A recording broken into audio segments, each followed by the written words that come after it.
There is something deeply unsettling hiding inside the greatest scientific achievements of the last 100 years, and almost nobody talks about it directly. Not because it's classified, not because it's dangerous, and not because scientists are trying to hide something from you, but because the thing itself is so strange, so fundamentally disorienting, that even the people who spend their entire lives staring at it can't quite bring themselves to say it plainly. The unsettling thing is this: the more rigorously, the more carefully, the more precisely science has investigated the universe, the less the universe seems to make sense. Not in the way that a complicated puzzle fails to make sense before you've solved it. Not in the way that a difficult equation confuses you before the answer reveals itself. But in the deeper, darker way that a locked door confuses you after you've already unlocked it, opened it, walked through it, and found yourself standing in a room that could not possibly exist. If the universe becoming stranger as we understand it more is a journey you want to follow, subscribe to Beyond the Universe,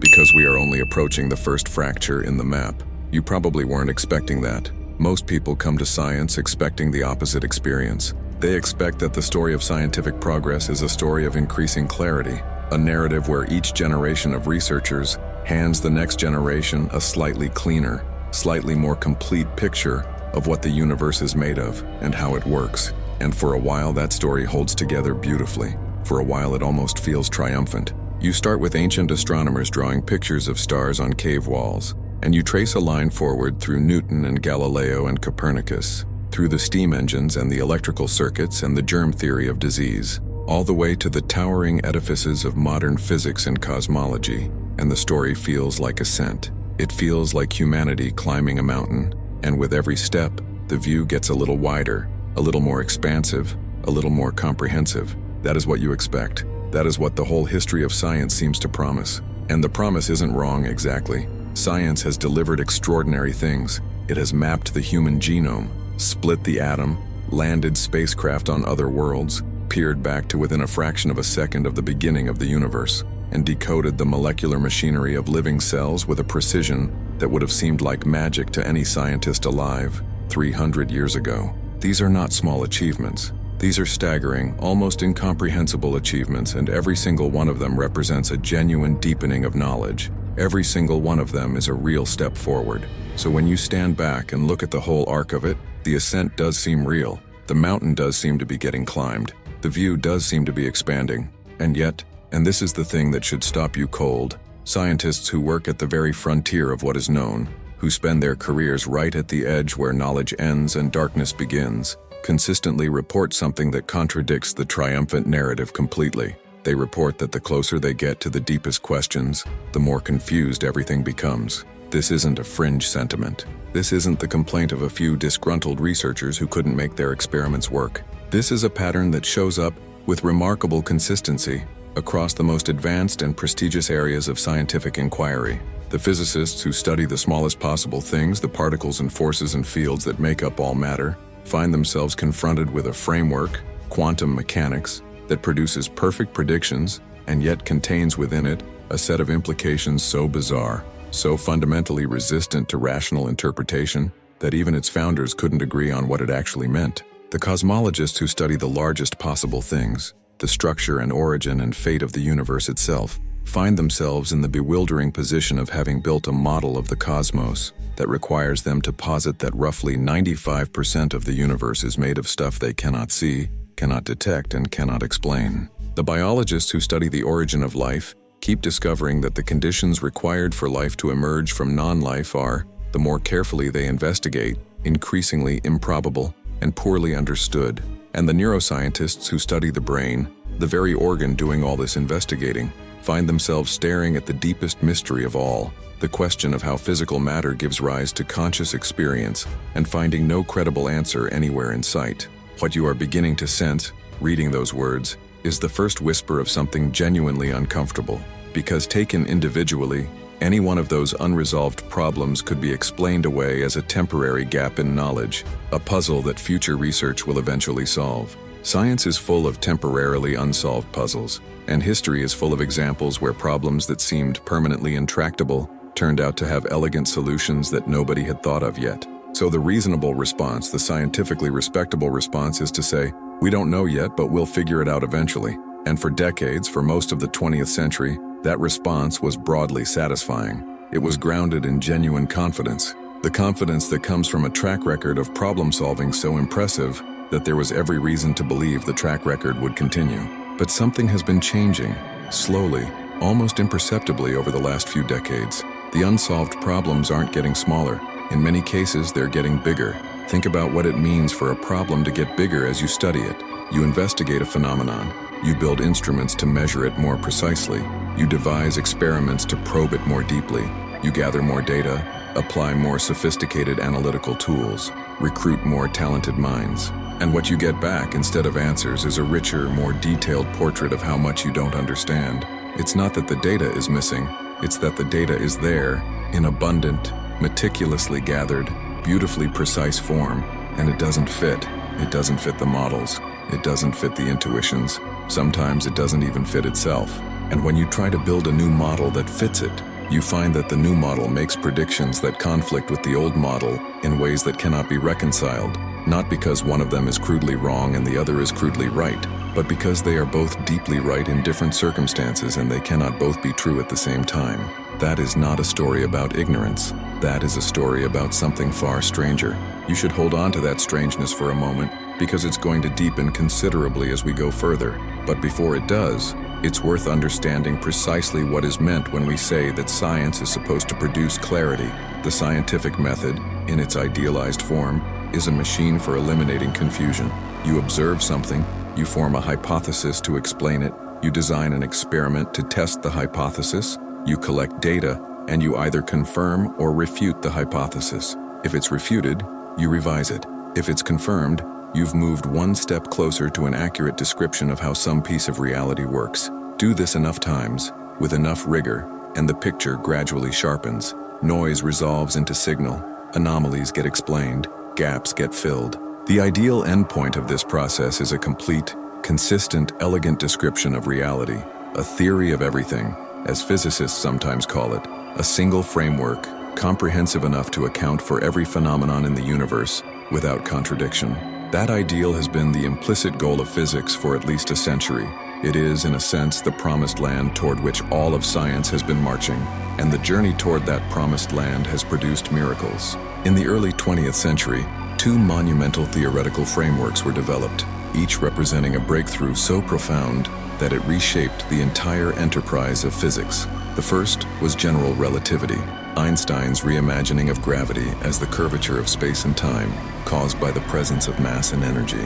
This theory replaced Newton's law of universal gravitation, which had stood unchallenged for over 200 years, and it did so not by showing that Newton was wrong exactly, but by revealing that Newton's framework was an approximation, a simplification that worked beautifully at ordinary scales and ordinary speeds, but broke down when applied to extreme conditions. General relativity was confirmed by observation almost immediately after it was proposed, when astronomers measured the bending of starlight around the sun during a solar eclipse in 1919 and found that it matched Einstein's predictions with striking precision. It was one of the most dramatic confirmations in the history of science, and it established general relativity as the definitive description of gravity and the large-scale structure of the universe. The second framework was quantum mechanics. The theory developed through the 1920s and 30s by Bohr, Heisenberg, Schrödinger, Dirac, and others to describe the behavior of matter and energy at the smallest scales, the scale of atoms and subatomic particles. Quantum mechanics was, from the very beginning, a deeply strange theory. It described particles that existed not in definite states but in superpositions of multiple states simultaneously. It introduced the principle of indeterminacy, the idea that certain pairs of physical properties like position and momentum could not both be precisely known at the same time, not because of any limitation in the measuring instruments, but because the universe itself did not assign definite values to both simultaneously. It described particles that appeared to influence each other instantaneously across arbitrary distances, a phenomenon Einstein called spooky action at a distance, and which he spent much of his later career trying to argue away.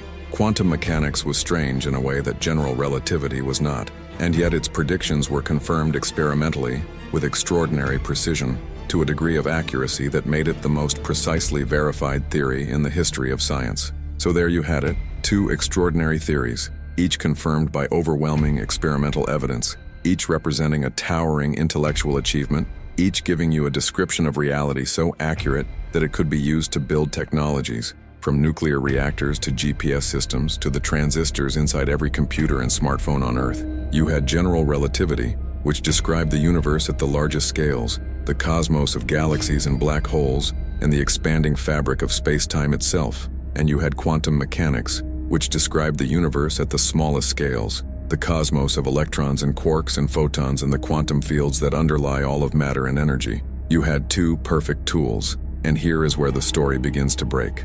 Not because either tool is wrong, but because when you try to use them together, they produce nonsense. Not approximately wrong nonsense, not slightly off-target nonsense, pure, infinite, irreconcilable nonsense. When you apply the mathematical machinery of quantum mechanics to the gravitational field described by general relativity, the equations produce infinities, meaningless, physically impossible infinities, at every turn, and those infinities cannot be removed by any known mathematical technique without destroying the internal consistency of one or both theories. This is the first great scandal of modern physics, and it has been sitting there, unresolved, for nearly a century. The two most successful physical theories ever developed by human minds, the two frameworks that together underpin virtually everything we know about the physical universe, are fundamentally incompatible with each other. They cannot both be entirely correct. Something, somewhere, in one or both of them, must be wrong or incomplete in a way that we don't yet understand. And the reason this hasn't been fixed, the reason this isn't just a regrettable but temporary gap in knowledge, is that in the century since both theories were developed, despite the efforts of some of the most brilliant minds in human history, despite the construction of some of the most sophisticated experimental facilities ever built, despite the development of mathematical tools of extraordinary power and complexity, nobody has managed to fix it. The theories remain incompatible. The scandal remains open. The promised land remains unreached. Now you might say, fine, but that's just a technical problem. It doesn't mean reality doesn't make sense. It just means our description of reality is incomplete. And that's a perfectly reasonable thing to say. In fact, it's the standard scientific response, and it's not wrong. But stay with it a moment longer, because the incompleteness of our description is not a superficial incompleteness. It is not a few missing data points, a few equations waiting to be filled in. The incompleteness is at the very foundations. The two pillars on which all of modern physics rests are built on assumptions about the nature of space, time, matter, and causality that are mutually contradictory. General relativity assumes that space-time is smooth and continuous, a perfectly differentiable manifold that can be curved and warped but never broken.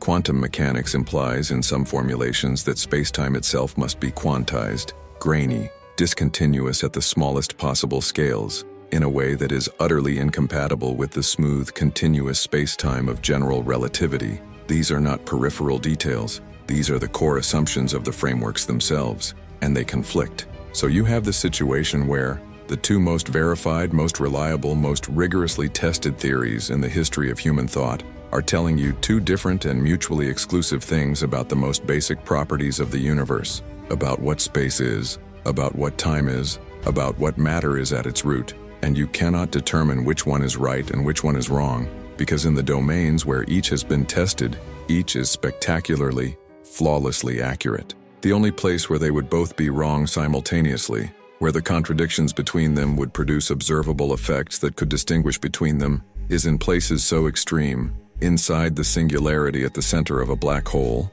or at the moment of the Big Bang itself that human beings have no way of making measurements there. So the incompatibility sits, unreachable, untestable, like a philosophical wound in the body of physics that bleeds constantly but can never be sutured, and the bleeding, to extend that metaphor uncomfortably further, has been getting worse. Because the 20th century didn't just leave physicists with the problem of incompatibility between their two great frameworks, it also delivered, in the second half of the century, a series of discoveries that deepened the confusion in ways that nobody had anticipated.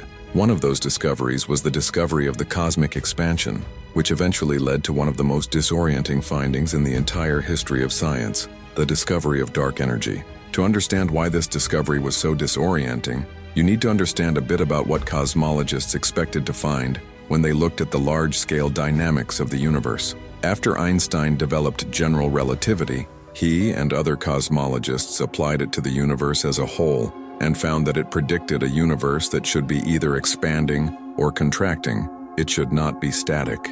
Einstein himself was so committed to the idea of a static universe that he introduced an extra term into his equations, a cosmological constant, to counteract the gravitational attraction of matter and force the universe to be still. When Edwin Hubble's observations in the 1920s revealed that the universe was in fact expanding, Einstein famously called the cosmological constant his greatest blunder and removed it from his equations. The expanding universe was then naturally understood. The Big Bang set everything in motion, and the mutual gravitational attraction of matter would gradually slow the expansion down over time. Eventually, depending on how much matter the universe contained, the expansion might stop and reverse, leading to a big crunch, or it might continue forever but at an ever-decreasing rate, like a ball thrown upward that slows, but never quite stops. Either way, the universe's expansion should be decelerating. Gravity, in general relativity, only pulls. It does not push. There was no mechanism by which the expansion could accelerate. In 1998, two independent teams of astronomers set out to measure the deceleration of the universe's expansion. They were using a particular type of exploding star, a type Ia supernova, as a standard candle, a light source of known brightness that could be used to measure cosmic distances with great precision. The idea was to compare the distances measured by supernovae at different redshifts, different distances from us in cosmic time, and use the comparison to pin down the rate at which the expansion was decelerating. They expected to find deceleration. They found the opposite. The universe's expansion is not decelerating. It is accelerating. It is expanding faster today than it was a billion years ago. Something is pushing the universe apart. Something is overcoming the gravitational pull of all the matter in the cosmos and driving space itself to expand at an increasing rate. Whatever it is not described by any known physical theory.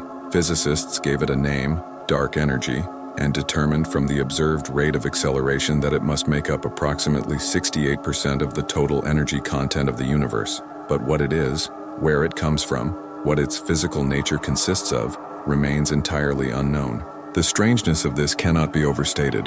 68% of the universe is made of something that has no identified physical nature, no description in terms of known particles or fields, no mechanism of production or interaction. It simply is apparently a property of empty space itself, a kind of intrinsic energy of the vacuum, and it is driving the cosmos apart at an accelerating rate.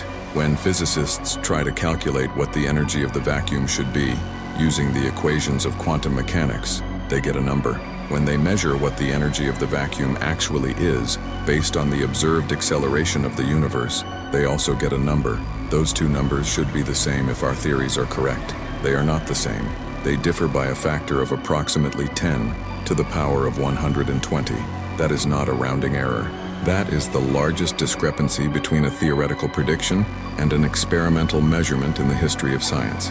It is so large that it has been called the worst prediction in physics, and it means that either our quantum mechanical calculation of the vacuum energy is wrong in some profound way we don't understand, or our cosmological measurement of dark energy is wrong, or something about the relationship between quantum mechanics and cosmology is broken at a level we haven't even begun to comprehend. Maybe all three. You sit with that for a second. The largest discrepancy between theory and measurement in the history of science. A factor of 10 to the 120. If you tried to write that number out, it would be a 1 followed by 120 zeros. The observed universe and the predicted universe are off by that much when it comes to the energy content of empty space. And the empty space, remember, is not some peripheral feature of the cosmos. It is the vast majority of the cosmos. The universe is almost entirely empty space. And we cannot predict, even approximately, even within 50 or 60 orders of magnitude, what that empty space contains. That is what you are confronted with when you ask the most basic question you can ask about the universe. What is it made of? And dark energy is only part of the answer to that question, and an unsatisfying part at that, because there is also dark matter, the other great unidentified component of the universe. Dark matter was first inferred in the 1930s by the Swiss-American astronomer Fritz Zwicky, who noticed that the galaxies in the Coma cluster were moving far too fast for the visible mass of the cluster to hold them together. There wasn't enough visible matter, enough stars and gas and dust, to produce the gravitational force required to keep the cluster from flying apart. Zwicky concluded that there must be additional, invisible matter, providing the extra gravitational glue. His conclusion was largely ignored for decades, but by the 1970s and 80s, Evidence for dark matter had become overwhelming. Astronomer Vera Rubin and her colleagues measured the rotation curves of individual galaxies, the way stars at different distances from the galactic center orbit around it, and found that the curves had exactly the wrong shape. Stars far from the galactic center were orbiting just as fast as stars close to the center, when according to the visible mass distribution, they should have been orbiting much more slowly. The only explanation consistent with general relativity was that the galaxies were embedded in vast halos of invisible matter, extending far beyond the visible disk of stars and gas. Dark matter, according to the best current cosmological models, makes up approximately 27% of the total energy content of the universe. Add that to dark energy's 68%, and you get 95%. 95% of the universe is made of stuff that we cannot see, cannot detect directly, and cannot explain in terms of any known physical theory. Everything you have ever seen, every star in the sky, every galaxy captured in the Hubble Deep Field, every atom in every rock and every raindrop, every particle ever detected and every particle accelerator ever built, all of that, all of normal, ordinary, familiar matter comprises approximately 5% of the universe. The universe is, in the most literal possible sense, 95% mystery, and the deeper we look, the more elaborate and intractable that mystery becomes. Try to feel the weight of that, not as an abstract statistic, but as a statement about the scope of your ignorance. When you look up at the night sky and see the stars, you are seeing perhaps 5% of what is actually there. The other 95% is invisible, undetectable, and unknown. You are, in the most fundamental sense, looking at a shadow of the universe and calling it the universe. Your best telescopes, your most sensitive detectors, your most sophisticated instruments capture only a tiny sliver of what exists. And the 95% that is invisible to you is not just hidden, not just waiting to be detected by a better instrument. It is unknown in principle. We don't know what dark matter is. We don't know what dark energy is. We don't know how they fit into our theoretical frameworks. We don't know if they fit at all, or if fitting them will require a revolution in physics more profound than anything since Einstein. But here is where it gets even stranger, because you might be tempted to think that these cosmological mysteries, dark matter, dark energy, the incompatibility of quantum mechanics and general relativity, are problems of the very large and the very small, problems that live at the extreme ends of the scale and don't really touch the middle ground of ordinary experience. You might think that somewhere between the cosmic and the subatomic, at the human scale, things are basically understood. They are not. And the most dramatic demonstration of this lies in the very foundations of the quantum theory that describes those subatomic particles with such extraordinary precision. Because quantum mechanics doesn't just produce perfect predictions. It also, if you take its equations seriously, produces a picture of reality so alien, so incomprehensible, that physicists have spent nearly a century arguing about what it actually means, without reaching anything close to consensus. The argument begins with a concept called the wave function. In quantum mechanics, the state of a physical system, a particle, an atom, a molecule, is described mathematically by a wave function, a mathematical object that encodes all the information that can be known about the system. The wave function evolves smoothly and deterministically according to a famous equation, the Schrödinger equation, and at any given moment, it gives you the probability of finding the system in any particular state when you measure it.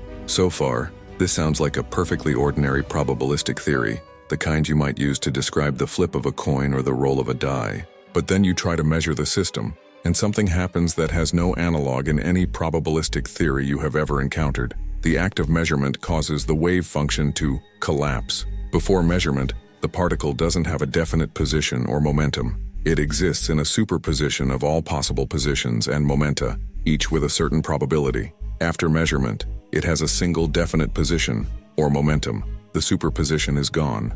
The act of observation has collapsed the multiple possibilities into one actuality. This is strange enough on its own, but its full strangeness only becomes apparent when you push further. In 1935, the Austrian physicist Erwin Schrödinger devised a thought experiment designed to make the strangeness visible. He imagined placing a cat in a sealed box along with a small amount of radioactive material, a Geiger counter, a vial of poison, and a mechanism that would break the vial and kill the cat if the Geiger counter detected a radioactive decay. The radioactive material has a 50% chance of decaying in 1 hour and a 50% chance of not decaying. According to quantum mechanics, before you open the box, The radioactive atom is in a superposition of decayed and not decayed states. If the radioactive atom is in superposition, then by the linear logic of quantum mechanics, the cat must also be in a superposition of alive and dead states. Not probably alive or probably dead, in the sense that you just don't know yet, but actually physically in a superposition of both states simultaneously, until you open the box, until you measure, until the act of observation collapses the wave function, and the cat becomes definitely alive or definitely dead. This thought experiment was not intended to describe a plausible physical scenario. Schrödinger devised it as a reductio ad absurdum, a demonstration that something must be wrong with a naive interpretation of quantum mechanics that allows macroscopic objects to be in superposition. He expected physicists to take the absurdity of the conclusion as evidence that the theory needed to be reinterpreted. Instead, what happened over the following decades was something that Schrödinger probably didn't anticipate. Physicists took the absurdity seriously. They took it seriously because the experimental evidence for quantum superposition at the subatomic level was undeniable. Interference experiments showed definitively that particles did not travel on single definite paths, but instead traveled on all possible paths simultaneously, interfering with themselves in ways that only made sense if the superposition was real. So the question became not whether quantum superposition was real, but what it meant at the macroscopic scale, and how the cat could be both alive and dead before you looked. And the answer, it turns out, is that nobody knows, not in any deep, satisfying, consensual way. There are multiple different interpretations of quantum mechanics, each of which provides a different account of what the wave function collapse means and what happens to the cat before the box is opened. The Copenhagen interpretation, historically the most popular, says that questions about the state of the cat before measurement are simply meaningless. The wave function is not a description of physical reality, but a tool for predicting measurement outcomes. Asking what the cat really is before you look is asking a question that has no answer, because questions only have answers when they refer to measurement outcomes. This interpretation solves the philosophical problem by declaring it ill-formed. It is a kind of philosophical surrender, dressed up as pragmatism. Then there is the many worlds interpretation, proposed by Hugh Everett in 1957. This interpretation takes the linear mathematics of quantum mechanics completely seriously and concludes that wave function collapse never actually happens. Instead, when a measurement is made, the universe literally splits into multiple branches, one for each possible outcome of the measurement. In one branch, the cat is alive. In another, the cat is dead. Both outcomes are equally real. Both cats exist. Both universes exist. Every quantum event that has ever occurred, from the decay of a subatomic particle to the reception of a photon by the retina of your eye, has spawned an entire branch of reality. The universe is not one universe.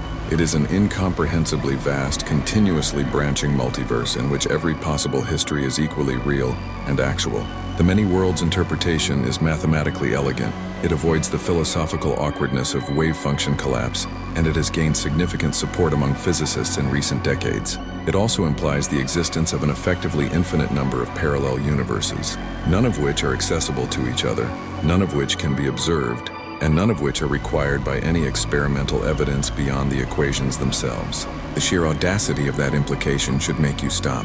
To resolve a philosophical problem about what happens to a cat in a box, we have been driven to posit the existence of an infinite number of parallel universes, not by any experimental observation, not by any direct evidence, but by the logic of equations that we cannot abandon because their predictions are too accurate to question.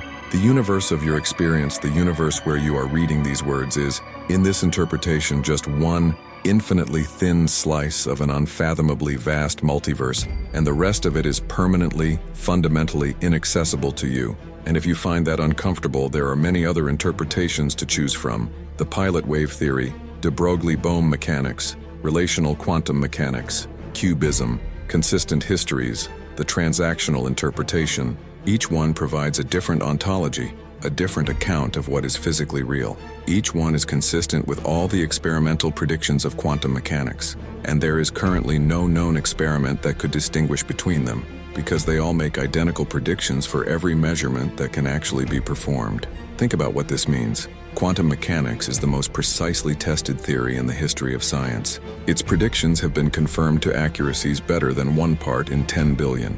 It is the foundation of the technology that makes the modern world possible. from lasers to semiconductors to medical imaging.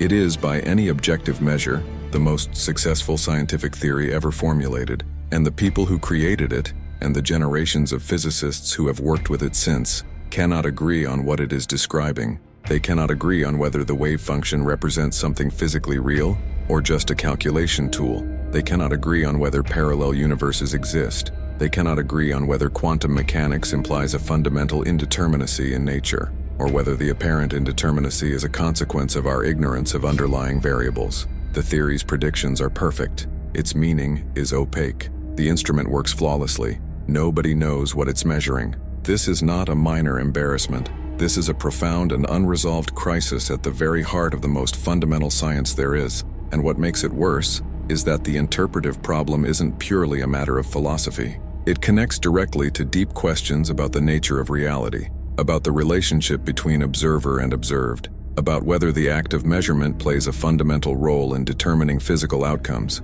about what the concept of physical reality even means at the quantum scale. These are questions with genuine scientific content, questions about the structure of the world, and they have been open, unresolved, debated without conclusion for nearly a century. That, by any reasonable standard, is an extraordinary failure of understanding, not a failure to gather data, not a failure to calculate, a failure to understand what the data and the calculations are telling us about what is real. And the quantum mysteries don't stop with the measurement problem and the interpretation debates. There is also the phenomenon of quantum entanglement, which introduces a different kind of strangeness that is every bit as disorienting as the superposition problem, if not more so. Quantum entanglement occurs when two particles interact in such a way that their quantum states become correlated regardless of the distance between them. Once entangled, a measurement of one particle instantly affects the statistical predictions for measurements of the other particle, no matter how far apart they are.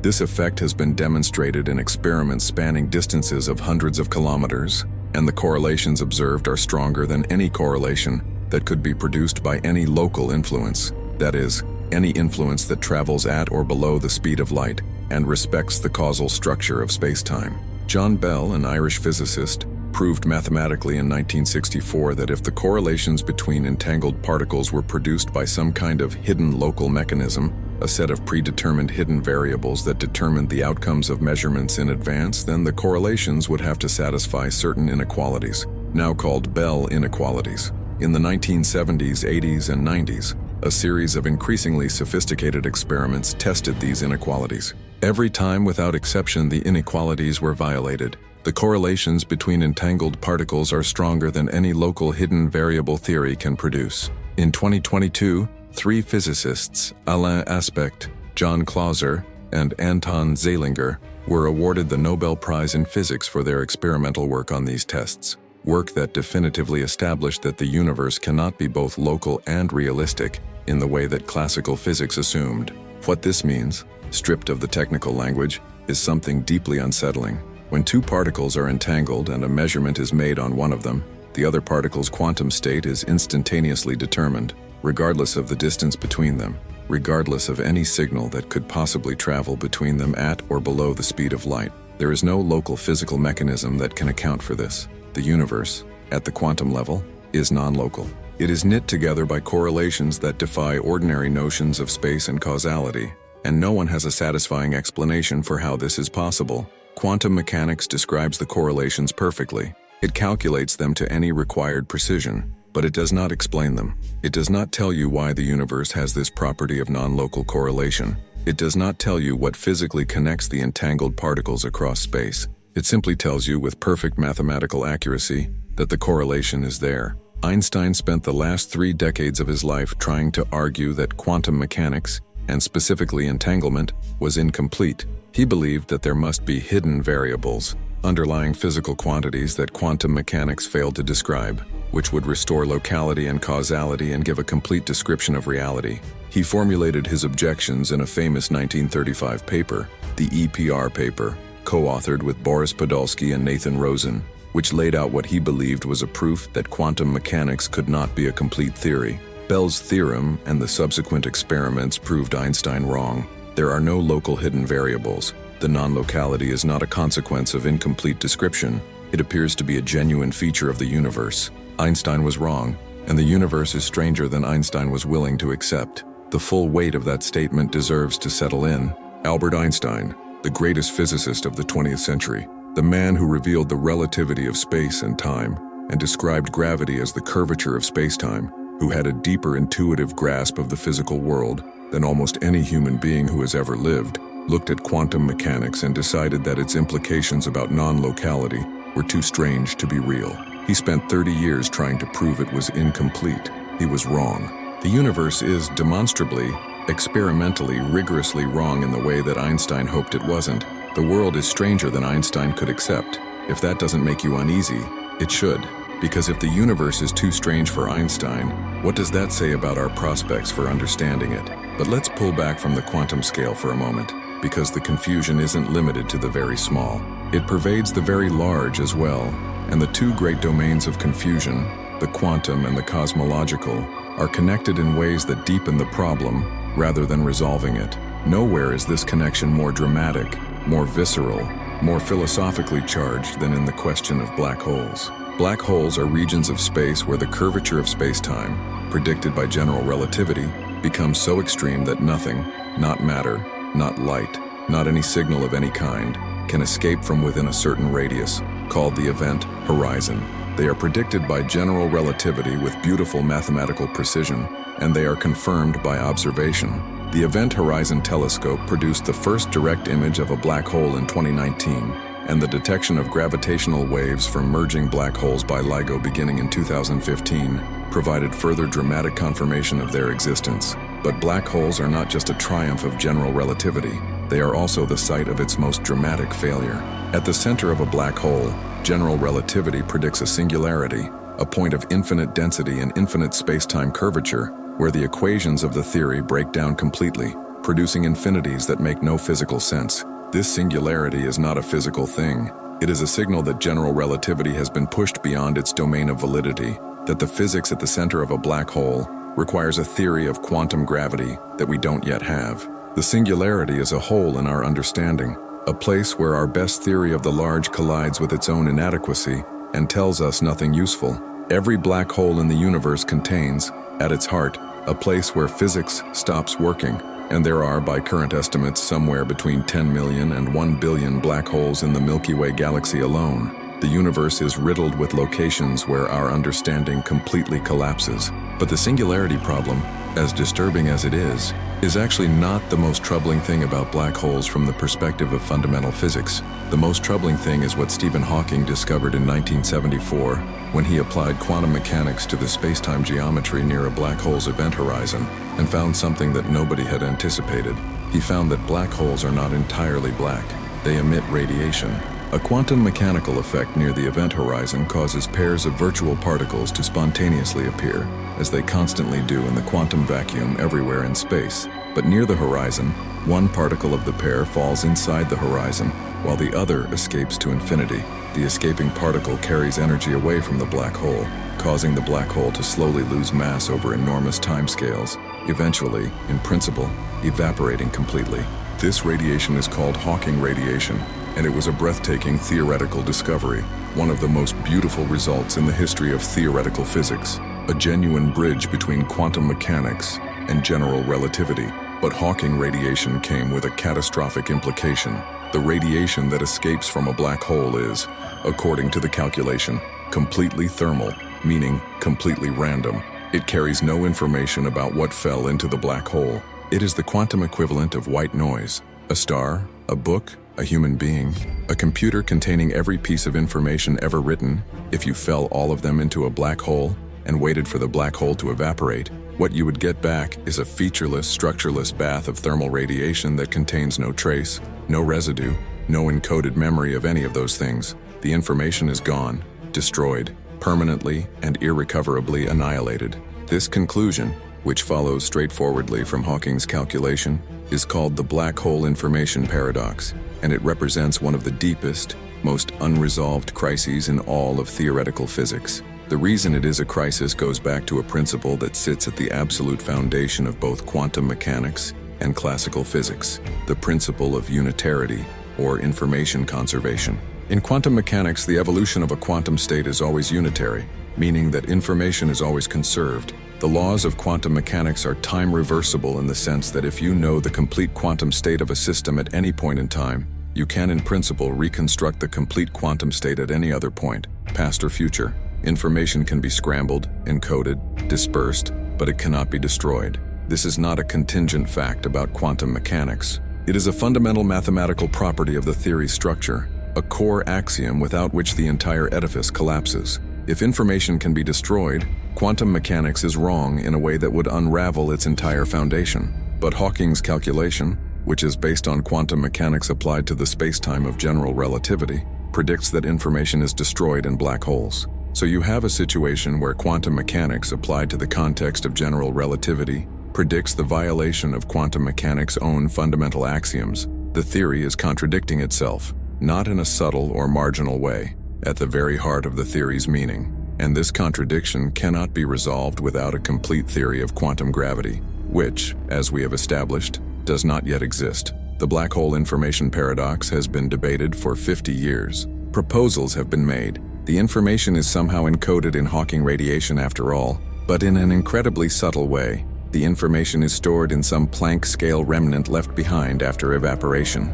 The black hole evaporation process doesn't complete in the way Hawking calculated. The information escapes through some mechanism not described by semi-classical physics. In 2019 and 2020, theoretical work using a concept called islands and the page curve appeared to offer a partial resolution, suggesting that information is indeed preserved, but the details of how the information gets out, the actual physical mechanism, remains completely opaque. The mathematics gestures toward an answer. The physics of how that answer is implemented remains unknown. There is a thread running through all of these problems: the incompatibility of quantum mechanics and general relativity, the mysteries of dark matter and dark energy, the measurement problem, entanglement, the black hole information paradox, and you can feel it if you pay attention. The thread is not simply incompleteness. It is not simply the ordinary situation of science having questions it hasn't answered yet. The thread is something more specific and more disturbing. It is the repeated discovery that our theories are not just missing pieces, they are actively contradicting each other, and in some cases contradicting themselves. The tools we use to describe reality are, at the most fundamental level, inconsistent with each other, and the inconsistencies are not peripheral, but central. They live at the foundations. They involve the most basic properties of the universe, the nature of space, time, matter, information, causality. And the deeper we dig, the more the contradictions multiply.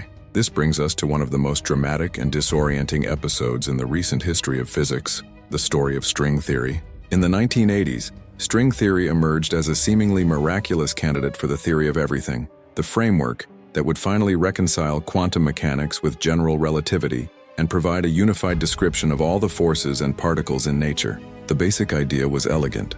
Instead of treating the fundamental constituents of matter as point-like particles, which is what quantum field theory does, string theory proposed that they are one-dimensional vibrating strings of energy, unimaginably small, far smaller than any particle ever observed, and that the different vibrational modes of these strings correspond to different particles. Gravity, in string theory, falls out naturally from the quantum mechanics of vibrating strings. The theory was finite, meaning it didn't produce the embarrassing infinities that plagued attempts to quantize gravity using other approaches. For a time, in the 1980s, there was genuine excitement, genuine belief that string theory was the answer. But as string theory developed, its problems became as spectacular as its initial promise. First, it turned out that the theory was only mathematically consistent if it was formulated in 10 dimensions of space-time, not 4. The extra 6 dimensions had to be compactified, curled up into incredibly small geometric shapes called Calabi-Yau manifolds, so small that they were unobservable at any accessible energy scale. This was an elegant mathematical maneuver, but it introduced an extraordinary degree of arbitrariness. There were an almost unimaginable number of ways to compactify the extra dimensions, each corresponding to a different Calabi-Yau manifold with different geometric properties. And each different compactification produced a different version of string theory with different physical properties, different particles, different forces, different constants of nature. The number of possible versions of string theory was estimated eventually to be on the order of 10 to the power of 500. That is not just a large number, It is a number that defies comprehension. This immense collection of possible string theory universes became known as the landscape. The landscape is not just a theoretical curiosity, it represents a catastrophic problem for the idea of string theory as a unique, predictive theory of everything. A theory that can describe 10 to the 500 different possible universes with different properties is not really making a specific prediction about anything. It is, in effect, consistent with almost any observation you could make, which means that it is almost impossible to falsify. Karl Popper's criterion of falsifiability, the idea that a scientific theory must make predictions that could in principle be shown to be wrong, is one of the cornerstones of scientific methodology. A theory that can accommodate any possible universe, or nearly so, fails this criterion spectacularly. String theory became, for many critics, not a theory at all in the scientific sense, but a mathematical framework so flexible that it described nothing in particular while claiming to describe everything. And there is worse. The landscape problem led, in the minds of many string theorists, to the conclusion that the particular version of string theory that describes our universe is not uniquely determined by the theory itself, but is instead an accident, one of 10 to the 500 possible vacua, selected not by any deeper principle but by the accidents of cosmic history, or, in some formulations, by anthropic reasoning. The idea that we observe the universe we do because only certain types of universes are compatible with the existence of observers like us. Anthropic reasoning has a long and controversial history in physics and philosophy, and its invocation in the context of the string landscape provoked fierce debate.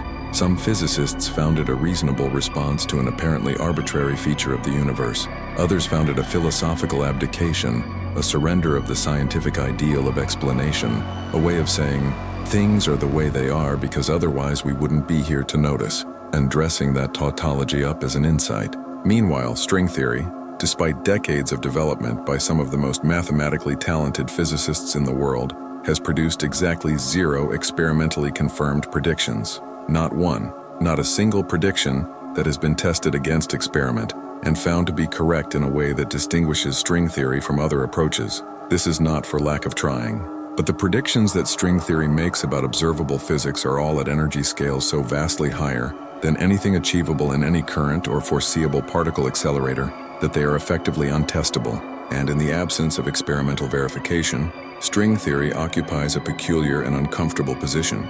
It is mathematically rich and intellectually fascinating. It has produced extraordinary mathematical results with applications in pure mathematics and in other areas of physics. But as a physical theory of the real universe, it remains unverified, and according to many critics, unverifiable. The story of string theory is, in microcosm, the story of a broader failure of expectation in fundamental physics. The expectation was that the 20th century's theoretical achievements would lead naturally, through the application of established principles and ever more sophisticated mathematics, to a complete and unified theory of everything. The 20th century ended. The 21st century is now well underway. The theory of everything does not exist. The unification of quantum mechanics and general relativity has not been achieved. The nature of dark matter and dark energy is unknown. The interpretation of quantum mechanics remains contested. The universe, at the most fundamental level, remains deeply mysterious. And the tools we have developed to investigate it, despite their extraordinary local successes, have not brought us closer to the resolution of the deepest questions. In some cases, they have brought us further away, by revealing how deep the problems actually run. And perhaps the most disorienting thing about all of this is what it has done to the concept of the universe itself. For most of the history of science, the universe meant implicitly the totality of physical existence. Everything there is, the single, all-encompassing reality that contains all matter, all energy, all space, all time. The universe was the ultimate context, the container of all containers, the thing beyond which there was nothing. But contemporary cosmology and fundamental physics have, over the past few decades, introduced a proliferating family of concepts that challenge this simple picture in ways that are hard to absorb.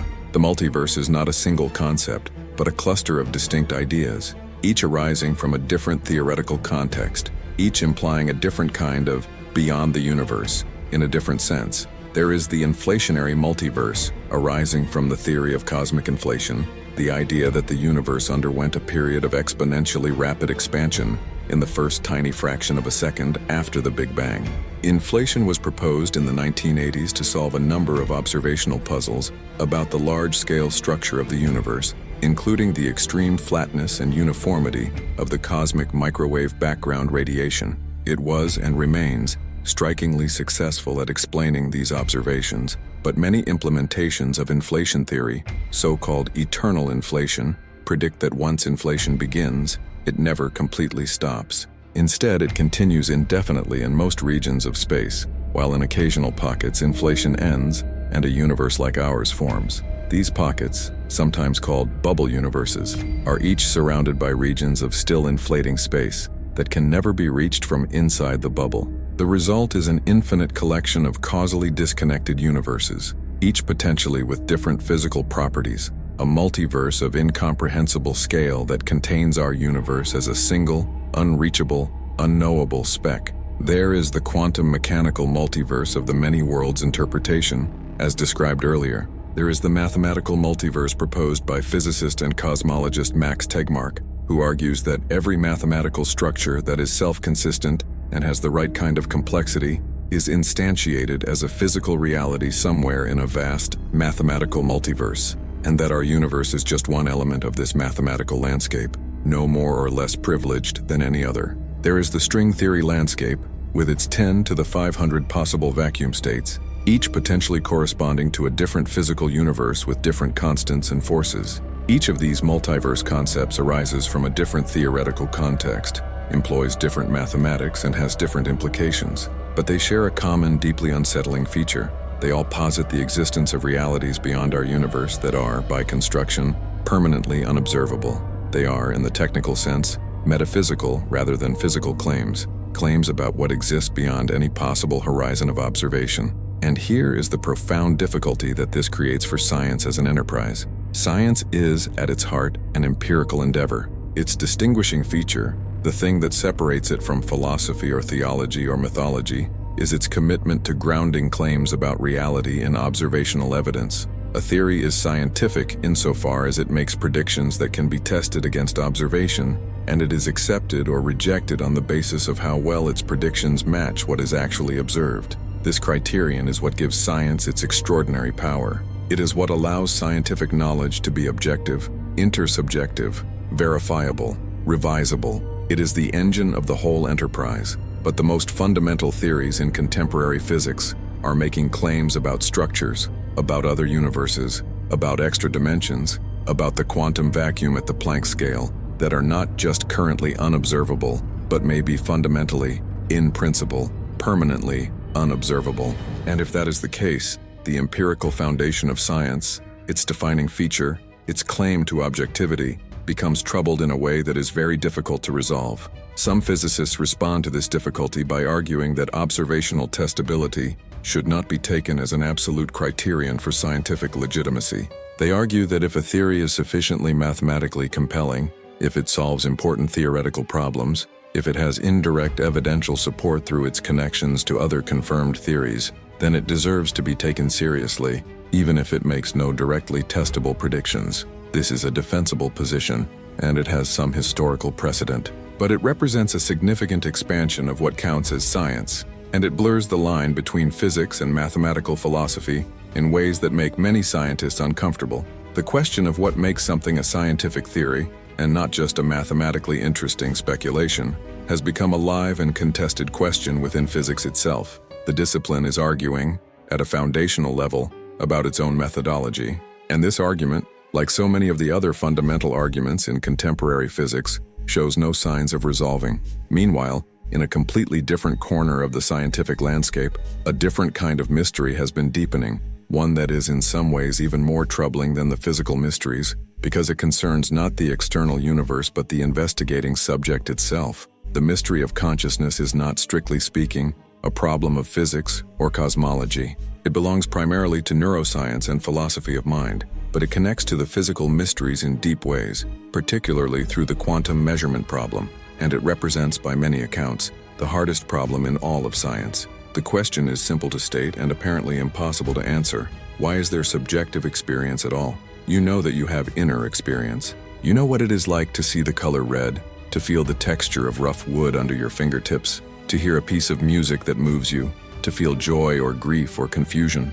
This, what it is like, this quality of conscious experience, the philosophical term for it is qualia, is the most undeniable fact of your existence. You cannot doubt that you have experience without using experience to do the doubting. It is prior to everything else. And yet neuroscience, despite extraordinary advances in understanding the structure and function of the brain, despite the ability to measure neural activity with ever-increasing precision and to correlate it with behavior and reported experience, has made essentially no progress on the fundamental question of why any physical process, no matter how complex, should give rise to subjective experience.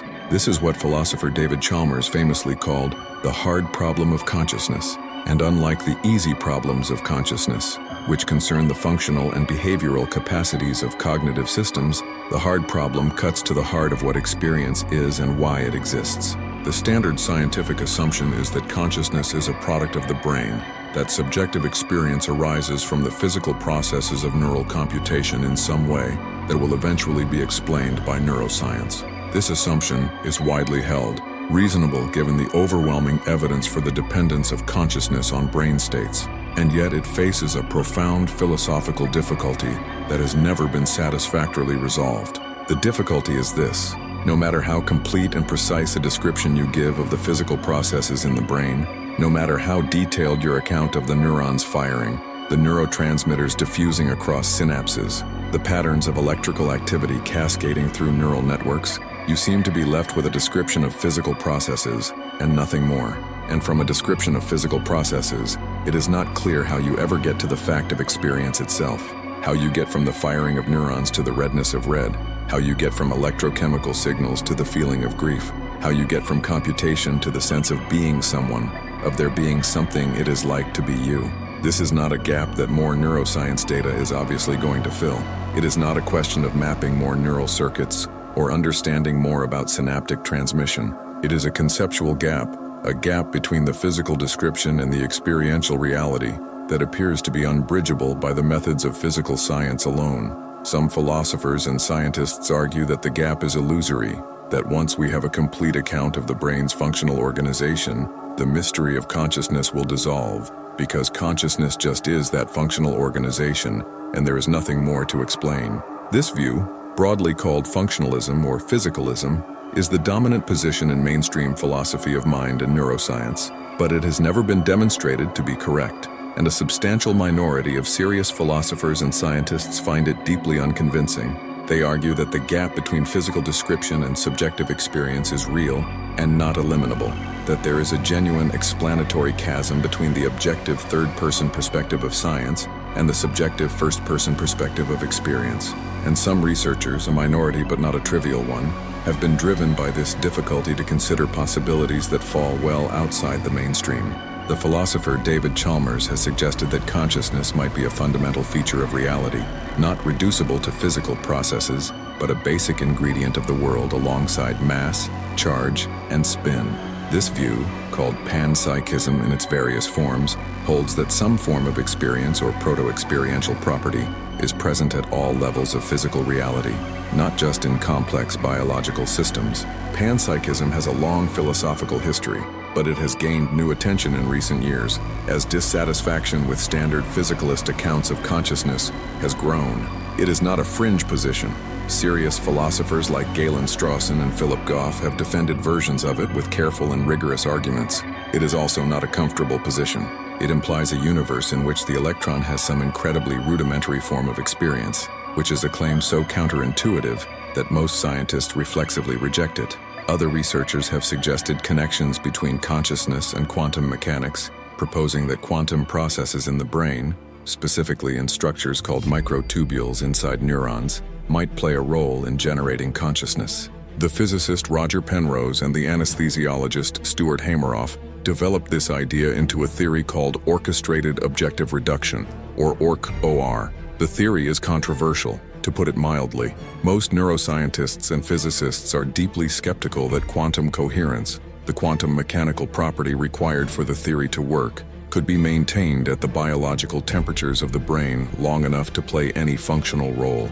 But the theory represents a serious attempt to connect the two great mysteries of fundamental science, the interpretation of quantum mechanics and the nature of consciousness, and the fact that it has attracted the attention of a physicist of Penrose's stature suggests that the connection being gestured at, even if the specific theory is wrong, is not frivolous. There is something deeply significant about the fact that these two great mysteries, quantum mechanics and consciousness, share a common feature that distinguishes them from all other problems in science. Both involve, at their core, the relationship between observation and reality. In quantum mechanics, the act of observation or measurement plays a foundational role in determining the quantum state of a system. The wave function, before measurement, describes a superposition of possibilities. Measurement selects one actuality from among those possibilities. But what counts as a measurement? What constitutes an observation? The theory itself doesn't say. Some interpretations require the intervention of a conscious observer to collapse the wave function. Others locate the collapse in the interaction with any macroscopic system. But the question of where exactly the boundary lies between the quantum and the classical, between the superposition and the definite, between the observed and the unobserved, is not answered by the mathematics of quantum mechanics itself.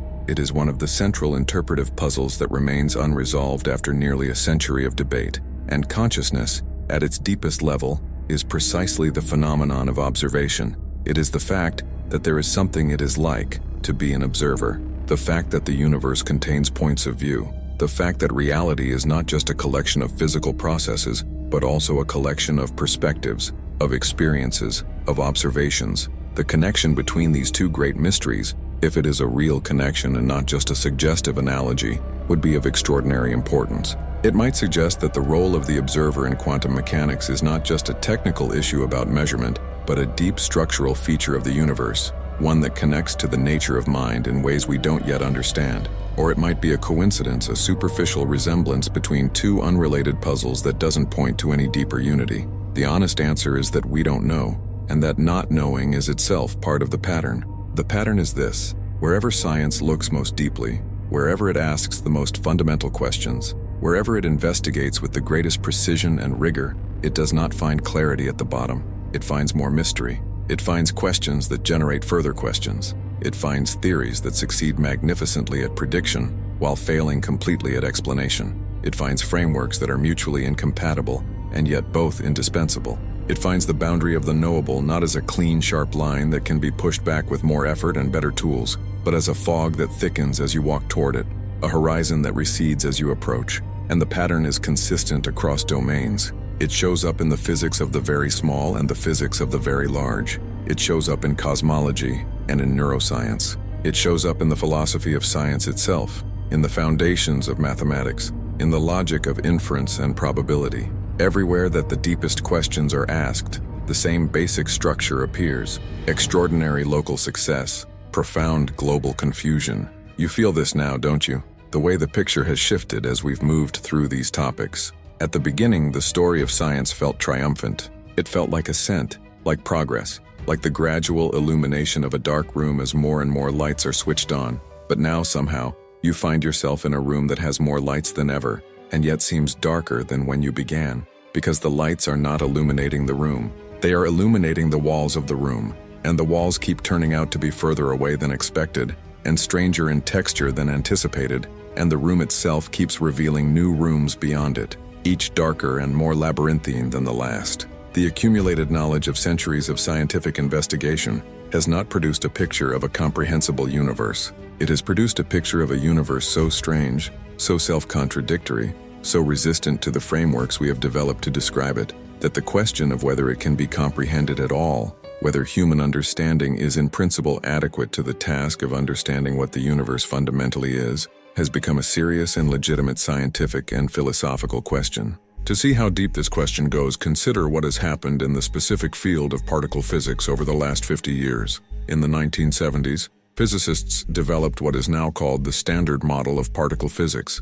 a quantum field theory that describes all the known elementary particles and three of the four fundamental forces: the electromagnetic force, the strong nuclear force, and the weak nuclear force. The Standard Model is one of the great intellectual achievements of the 20th century. It classifies the fundamental particles into quarks and leptons and their associated force-carrying bosons. It predicts their properties and interactions with extraordinary precision, and it has been confirmed by experiment after experiment to a degree of accuracy that has no parallel in the history of science. When the Higgs boson was discovered at the Large Hadron Collider at CERN in 2012, it was the last missing piece of the Standard Model, and its discovery was celebrated as the capstone of 50 years of theoretical and experimental work, a genuine triumph of the scientific method. And yet, the Standard Model is known to be incomplete, not just incomplete in the sense of having a few gaps, profoundly, structurally incomplete. It does not include gravity. It contains 19 free parameters, numbers like the masses of the particles and the strengths of the forces, that cannot be derived from any deeper principle but must be measured experimentally and inserted into the theory by hand. Nobody knows why those numbers have the values they do. Nobody knows if there is a deeper theory from which they follow, or if they are simply arbitrary features of our particular universe. The Standard Model does not account for dark matter. It does not account for the matter-antimatter asymmetry of the universe, the fact that the observable universe is made almost entirely of matter rather than antimatter, which the theory does not adequately explain, and it does not account for the tiny but non-zero masses of neutrinos, which were discovered to have mass through experiments in the late 1990s, a fact that the original Standard Model explicitly required to be false. Each of these inadequacies points beyond the Standard Model to some deeper, more complete theory. Physicists have been searching for that deeper theory for decades. They have proposed supersymmetry, which predicts that every Standard Model particle has a heavier superpartner particle. They have proposed extra dimensions of space. They have proposed new forces, new symmetries, new fields.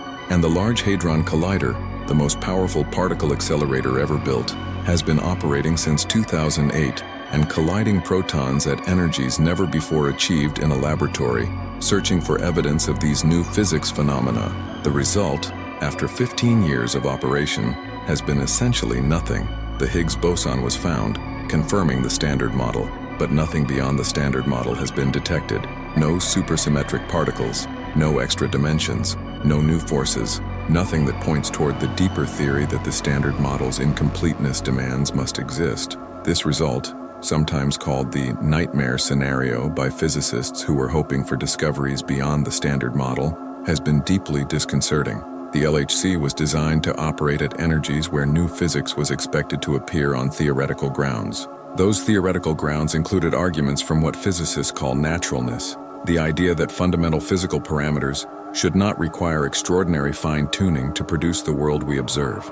The mass of the Higgs boson in the Standard Model is subject to huge quantum corrections that should, by rights, drive it to an enormous value far beyond what is observed, unless those corrections are cancelled to extraordinary precision by some mechanism involving new physics at the energy scale of the LHC. The absence of that new physics means that either the universe is extraordinarily fine-tuned in a way we don't understand, or our criterion of naturalness is wrong, or the new physics is hiding at even higher energies that the LHC cannot reach. None of these options is comfortable. The fine-tuning problem runs deeper than the Higgs mass. It pervades the constants of nature. The values of the physical constants, the speed of light, the mass of the electron, the strength of the gravitational force, the cosmological constant, appear to be extraordinarily precisely tuned to allow the existence of a universe with complex structures like galaxies, stars, planets, and life. Small changes in any of these constants would produce a universe radically different from ours, usually a universe hostile to complexity of any kind. The gravitational constant is what it is. The electromagnetic fine structure constant is what it is. The strong nuclear force coupling is what it is. And if any of these were even slightly different, the universe as we know it, with chemistry and biology and conscious observers, would not exist. This observation, sometimes called the fine-tuning of the universe for life, or the anthropic coincidences, has generated an enormous amount of debate and an uncomfortable range of possible responses. You can invoke the anthropic principle and argue that we shouldn't be surprised to find ourselves in a life-permitting universe, because only life-permitting universes contain observers to be surprised. You can invoke the multiverse and argue that all possible combinations of physical constants exist somewhere in the landscape of possible universes, and we happen to inhabit one of the vanishingly rare ones, where the constants permit complexity. You can argue that there is a deeper theory that explains why the constants must have the values they do, in which case the apparent fine-tuning would dissolve. Or you can entertain, however reluctantly, the possibility that the fine-tuning is genuine and requires an explanation that transcends physics as currently practiced, whether that explanation is theological, philosophical, or of a kind we haven't imagined yet. None of these responses is satisfying in the way that scientific explanations are supposed to be satisfying. The anthropic principle, as usually invoked, is not an explanation at all, but a logical observation about selection effects. The multiverse is an untestable hypothesis. The deeper theory that explains the constants does not exist, and any response that steps outside physics is, by most scientists' lights, outside science entirely.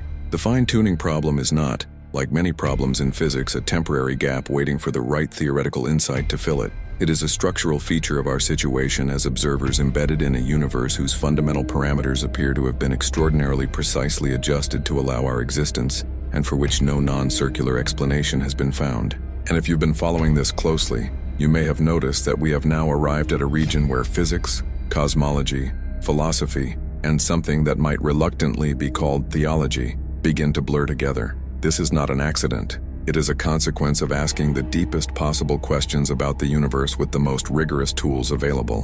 When you push far enough, when you ask not just what the universe is made of and how it works, but why it is this way and not some other way, why there is something rather than nothing, why the constants have the values they do, why the laws take the form they do, why there is subjective experience at all, you find yourself in territory where the maps run out, not because the territory isn't there, but because the instruments that work beautifully in the interior become unreliable, then uncertain, then useless, as you approach the edge. The question of why there is something rather than nothing is the oldest and arguably the deepest question in philosophy. Leibniz asked it in the 17th century.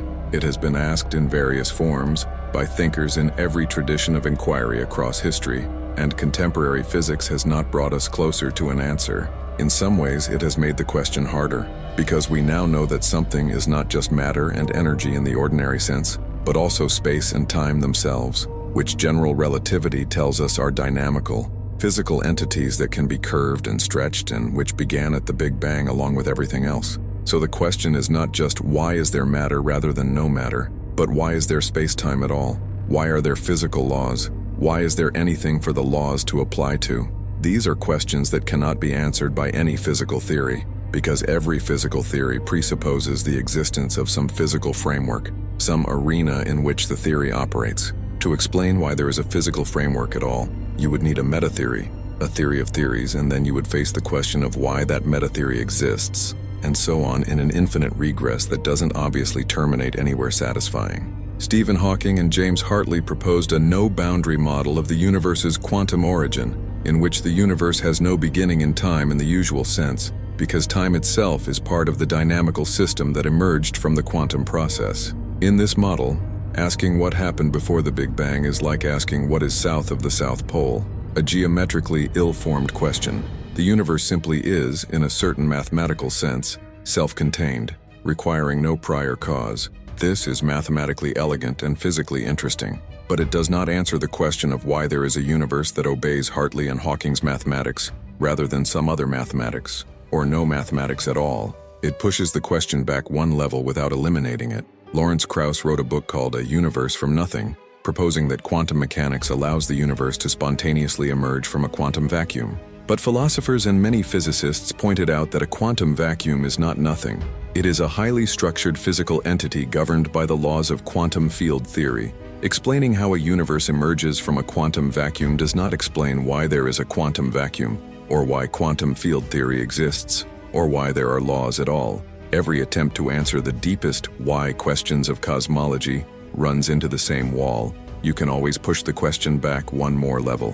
Why this law? Because of that deeper law. Why that deeper law? Because of an even deeper principle. Why that principle? Because of something more fundamental still. And eventually, you reach a level where there is no deeper level. or where the deeper level is inaccessible to investigation, or where the question simply stops making sense in the way that ordinary questions make sense. And at that point, you are at the boundary of what science can say. The boundary is not a temporary frontier that will be crossed with more data or better theories. It may be a permanent feature of the relationship between human understanding and the universe that contains it. This possibility, that the limits of scientific understanding are not contingent and temporary, but structural and permanent, is not a comfortable one for the scientific enterprise. It conflicts with the deep assumption, often unstated, that drives scientific inquiry, the assumption that reality is in principle fully comprehensible, that the universe is, at bottom, rational and consistent and transparent to investigation, that if you only look carefully enough and think rigorously enough,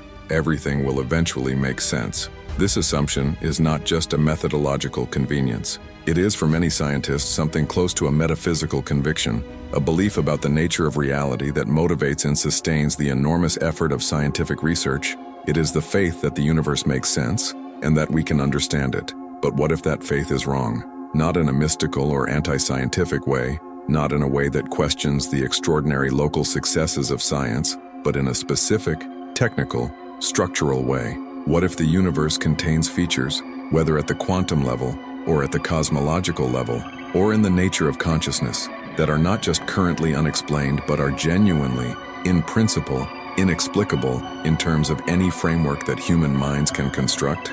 This is not the same as saying the universe is magical or irrational. It is saying that the universe may have a complexity, a depth, a strangeness that exceeds the representational capacity of the kind of mind that evolved on a small planet to navigate the middle-range environment of everyday experience. Consider the kind of cognitive apparatus that evolution has equipped you with. Your brain evolved over millions of years to solve specific, practical problems, recognizing predators and prey, navigating terrain, forming social alliances, learning from experience, communicating with other members of your species. It is extraordinarily good at these tasks. It is a remarkable problem-solving instrument, far more powerful in many ways than any computer yet built. But it evolved in a very specific environment at a very specific scale, dealing with objects and processes of a very specific range of sizes, speeds, and energies. It did not evolve to intuitively grasp quantum superposition, or the curvature of four-dimensional space-time, or the implications of an expanding universe, or the nature of a singularity. These things are not part of the ancestral environment. There is no evolutionary pressure that would have shaped human cognition to find these things intuitive or comprehensible, and we can see the consequences of this in the way physicists and philosophers describe their encounters with the deepest features of reality. Niels Bohr, one of the founders of quantum mechanics, famously said that anyone who is not shocked by quantum mechanics has not understood it.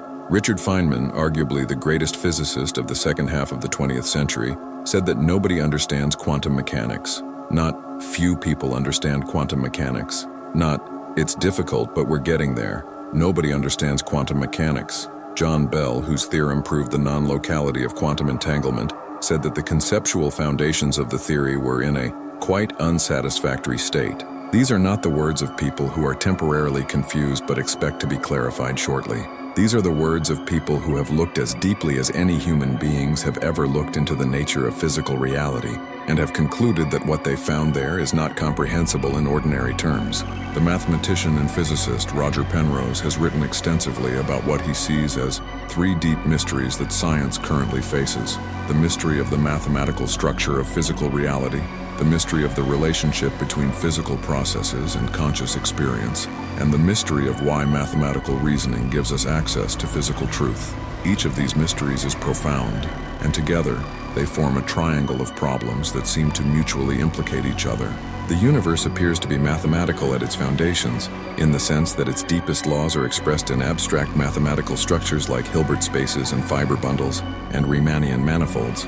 And yet, why physical reality should have a mathematical structure, why abstract mathematics developed by human minds should so precisely describe the physical world, why, as the physicist Eugene Wigner put it, there is the unreasonable effectiveness of mathematics in the natural sciences is itself deeply mysterious.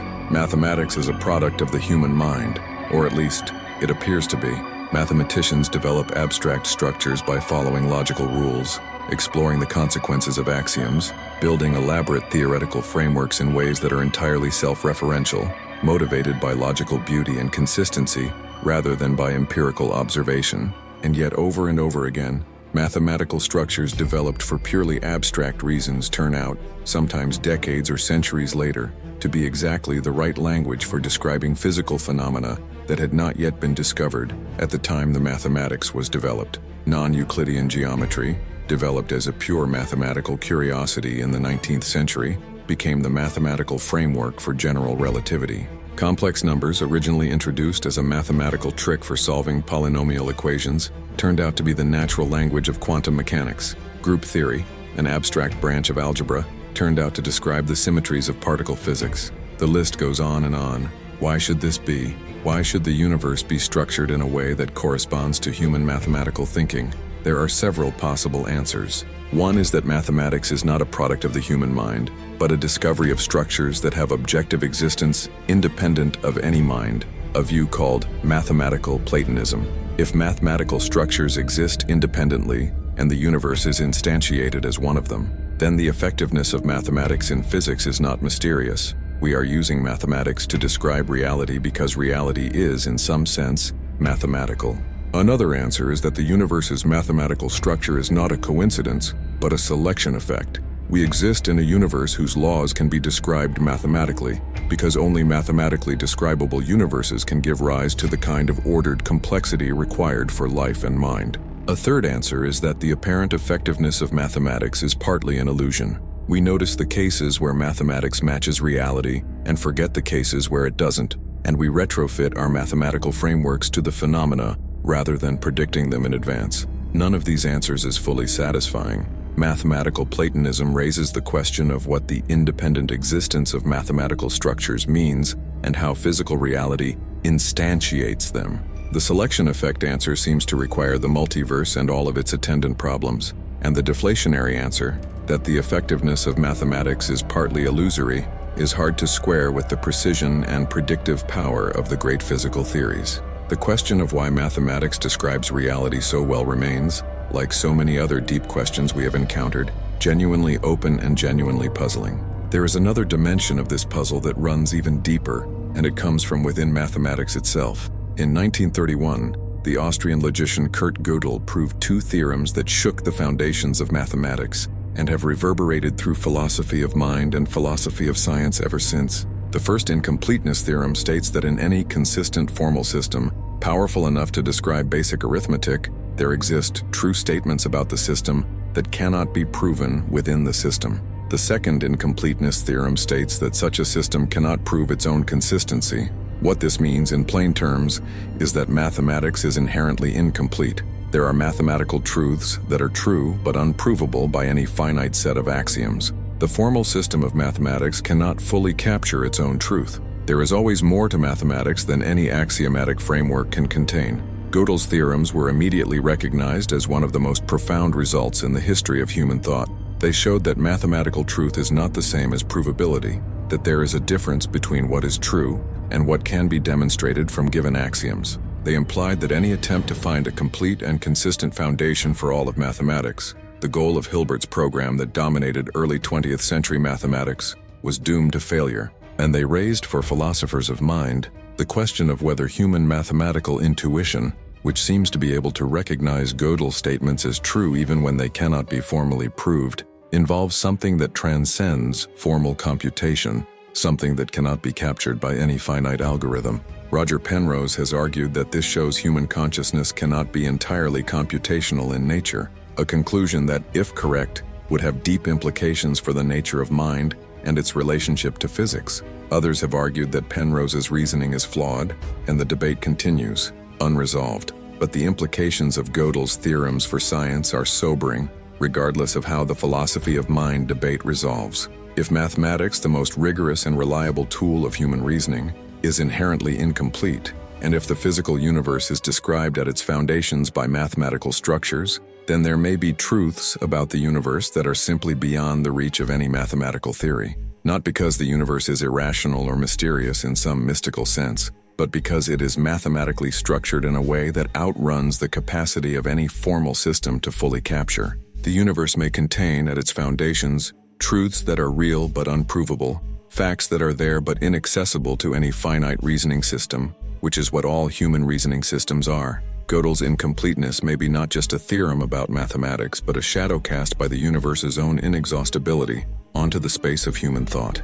All of this, the incompatibility of quantum mechanics and general relativity, the mysteries of dark matter and dark energy, the measurement problem, entanglement, the black hole information paradox, the failure of string theory to produce testable predictions, the fine-tuning problem, the hard problem of consciousness, the unreasonable effectiveness of mathematics, Gödel's incompleteness, forms a pattern that, when you step back and look at it as a whole, should give you pause. Not the kind of pause that comes from encountering a difficult but soluble problem. The kind of pause that comes from recognizing that the problem may be of a fundamentally different character than you assumed. Not a technical problem awaiting a technical solution, but a structural problem that reflects something deep and permanent about the relationship between the kind of minds that evolved on this planet and the universe those minds are embedded in and trying to comprehend. The physicist and philosopher Lee Smolin has written about what he calls the crisis in physics, arguing that the field has been stuck for decades, unable to make the kind of theoretical progress that characterized the early 20th century,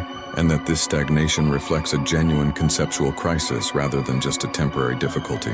The mathematician and physicist Peter White has written extensively criticizing string theory and arguing that theoretical physics has pursued a dead end for decades, wasting enormous intellectual resources on a framework that cannot make testable predictions. These are serious scientists raising serious concerns, not about specific technical details, but about the direction and health of fundamental physics as an enterprise, and their concerns are echoed, with varying degrees of urgency, by many other researchers who feel that the field is at an impasse, that the standard tools and approaches have reached their limits, and that something new, something not yet imagined, is needed. What that something new might be, nobody knows. And this not knowing is different from the ordinary not knowing of science, the not yet knowing that motivates research and drives progress. This is a not knowing about what kind of thing could possibly bridge the gaps, what kind of framework could possibly reconcile the contradictions, what kind of theory could possibly reach the questions that are currently beyond reach. It is not that we are missing data, it is that we are missing a conceptual framework for thinking about the data we have, and conceptual frameworks cannot be found by gathering more data. They require a kind of creative leap that cannot be scheduled or predicted, a restructuring of the categories of thought that makes the previously invisible suddenly visible. Newton's leap from falling apples to universal gravitation. Einstein's leap from the apparent contradiction between mechanics and electromagnetism to special relativity. These leaps happened because a particular mind at a particular moment found a new way of organizing the facts that was invisible to everyone before them. Whether the equivalent leaps are available for the problems we now face, and whether human minds are capable of making them, are questions nobody can answer. And this connects to something that has been lurking at the edge of this entire discussion, something that most scientists are reluctant to say explicitly, but that the accumulation of evidence seems to be pushing toward. It is the possibility that the universe is not fully understandable, not because of any contingent limitation in our current knowledge or tools, but because of a structural mismatch between the kind of reality we inhabit and the kind of minds we possess. The universe has been around for roughly 13.8 billion years. Life on Earth has existed for roughly 3.8 billion years. Complex nervous systems capable of abstract thought have existed for perhaps a few 100 million years. Modern science, the systematic, mathematically rigorous investigation of nature, has existed for perhaps 400 years. The fraction of cosmic time during which beings capable of investigating the universe have existed is, to put it mildly, extraordinarily small. And the fraction of that small fraction during which rigorous science has existed is smaller still. Is it reasonable to expect that minds which evolved, on an evolutionary timescale, essentially overnight, to navigate the practical challenges of survival in a specific ecological niche, should be capable of understanding the fundamental nature of a 13.8 billion-year-old universe in all its depth and complexity? The question, when you ask it that way, seems almost presumptuous. It would be as if you handed a flatworm a physics textbook and expected it to achieve enlightenment. The flatworm is not defective. It is extraordinarily well adapted to the things flatworms need to do. It simply lacks the cognitive architecture to even formulate the questions a physics textbook is trying to answer. Human minds are not flatworms. We are, by any measure, the most cognitively sophisticated organisms that have ever existed on this planet. But more sophisticated than a flatworm is not the same as adequate to understand the foundations of reality. Those might be entirely different things. The philosopher Colin McGinn has argued, in a position he calls transcendental naturalism, or cognitive closure, that the human mind, like the minds of all animals, is a biological organ with specific and limited cognitive powers, and that these limitations imply that certain philosophical and scientific problems may be permanently beyond the reach of human understanding. Just as a dog cannot understand calculus, not because calculus doesn't exist and not because the dog is defective, but because the dog's cognitive architecture simply lacks the structures necessary to represent calculus. It may be the case that human minds lack the cognitive architecture to represent the true nature of consciousness, or the true nature of quantum reality, or the true relationship between mind and matter. These things exist. They are real. But they are, in McGinn's term, cognitively closed to us. We cannot form adequate concepts of them, just as the dog cannot form adequate concepts of differential equations. This is a disturbing idea, and it is not universally accepted. Many philosophers and scientists reject it on the grounds that it is essentially unprovable, that we cannot determine in advance what the limits of human cognition are, and that the history of science is full of problems that seemed permanently intractable and turned out to have solutions. They argue that cognitive closure is a counsel of despair, that it mistakes current confusion for permanent limitation, and that the correct response to difficult problems is to keep working rather than to declare them unsolvable. These are legitimate objections, but the force of McGinn's insight, regardless of whether his specific thesis is correct, is this: there is no reason in principle why human cognitive capacities should be adequate to the task of fully understanding the universe. That adequacy is not guaranteed. It may be real or it may not be. And given the patterns we have been examining, given the accumulation of deep, persistent, structural mysteries across every domain of fundamental inquiry, it seems at least worth considering seriously. Let's step back now and try to appreciate what we have assembled in this long survey of unsolved and possibly unsolvable problems. We have the most fundamental theory of matter and energy, quantum mechanics, which produces perfect predictions while generating profound and unresolved debates about what it means, about whether parallel universes exist, about the role of the observer in determining reality, debates that have lasted a century without resolution. We have the most fundamental theory of space-time and gravity, general relativity, which predicts the existence of singularities where the theory itself breaks down, and which is provably incompatible with quantum mechanics in a way that no existing theoretical framework has successfully resolved. We have a standard cosmological model that requires 95% of the universe to be made of dark matter and dark energy, neither of which has a known physical nature or any description in terms of known physics. We have a particle physics framework that is demonstrably incomplete, but whose known incompleteness points to new physics that the most powerful accelerator ever built cannot find. We have a philosophical problem about the nature of consciousness that has resisted resolution for centuries and shows no signs of yielding to any currently available method. We have a mathematical system that is inherently incomplete by Gödel's theorems, and we have the unreasonable effectiveness of mathematics in describing physics, which is itself mysterious and unexplained. Each of these problems, taken individually, might be explicable as a temporary gap, but taken together as a pattern, they suggest something different. They suggest that the universe is not simply a complicated puzzle that science has not yet finished solving. They suggest that the universe is structured in a way that produces, at its deepest levels, genuine and persistent resistance to comprehension. Not resistance to measurement, not resistance to prediction, but resistance to the kind of deep understanding, the kind of explanatory clarity that science is supposed to ultimately deliver. The predictions work, the measurements succeed, the theories are astonishingly accurate within their domains. But the understanding, the satisfying sense of knowing not just what happens but why, knowing not just how to calculate but what the calculations mean, knowing not just the patterns but their ultimate source, that understanding recedes as you approach it, like the horizon. Now, there is one more dimension of this story that we haven't yet explored, and it is perhaps the most vertiginous of all. It concerns the question of whether the reality we investigate through science is the reality that exists, or whether it is, in some sense, a model, a simulation, a projection, a shadow of something deeper that our instruments and our minds are not equipped to access. This is not a new question.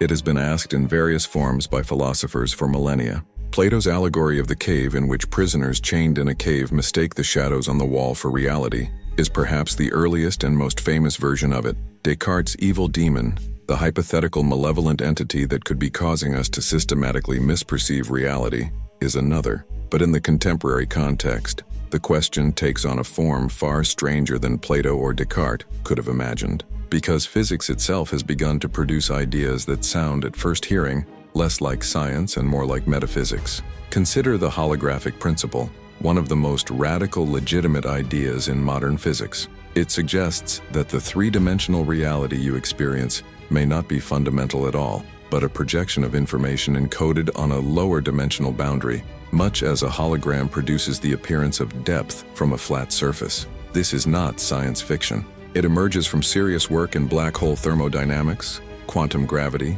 and the ADS-CFT correspondence, one of the deepest results in theoretical physics. And if spacetime itself may be emergent, if geometry may arise from quantum information rather than the other way around, then the world you perceive as solid and primary may already be something like an appearance generated by deeper structure, a shadow in Plato's sense, a projection, a map mistaken for territory. And then there is the simulation hypothesis made famous in contemporary philosophy by Nick Bostrom. Often treated as pop speculation, it rests on a surprisingly sober logical argument. If advanced civilizations can create conscious simulations of reality, and if many such simulations are created, then statistically it may be more likely that observers like us exist inside one than outside one. Whether or not that argument is correct is almost secondary, because what matters is that serious reasoning has reached a point where even this question can be posed without immediate absurdity. That alone should unsettle you, because what these ideas have in common is not that they prove reality is simulated, or holographic, or illusory. It is that they force a possibility we rarely confront, that reality may not look anything like what it is. And suddenly the deepest mysteries of physics begin to look different. The incompatibility of our theories, the opacity of quantum mechanics, the hidden 95% of the cosmos, the strange role of information, the centrality of the observer. These stop looking like disconnected failures and start looking like pressure points, places where the visible structure of reality may be revealing seams. And perhaps the deeper pattern running through all of this is not simply that science keeps discovering mysteries. It is that every time science reaches what looks like bedrock, the bedrock opens. You arrive at atoms and find particles. You arrive at particles and find fields. You arrive at fields and find geometry. You arrive at geometry and find information. And every time you think you have reached the final layer, reality recedes one level deeper. We imagine science as a ladder climbing toward completion. What it may be instead is a horizon, one that expands as you approach it, and that changes the meaning of ignorance, because ignorance is usually thought of as temporary, a blank space waiting to be filled. But what if some blank spaces are structural?